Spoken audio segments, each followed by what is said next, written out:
Hey guys, I have another quick tip for you. This one's more of a general modeling tip rather than just a Maya tip. But let's say you have something like this and you want it to be more grounded in your mesh.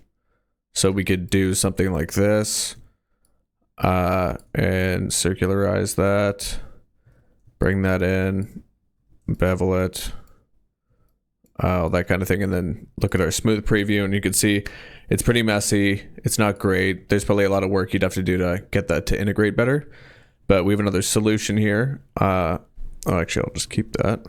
And a better solution is using floating geometry.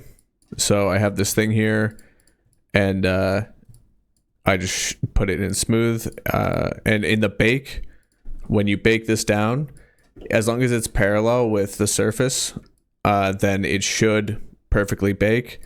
So what I would do is just have this float a bit above your geometry, and then when you're baking, then just lift your cage a little further than usual if it's not showing up.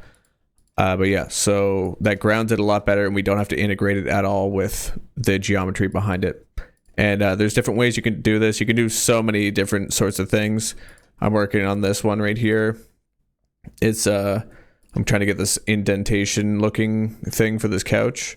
It's kind of reading from here. This is my usual way of doing it, but I wanted to do something more advanced like this. The geometry is pretty messed up outside of the preview, but that's the great thing, is that you really don't have to integrate it. It just has to look good.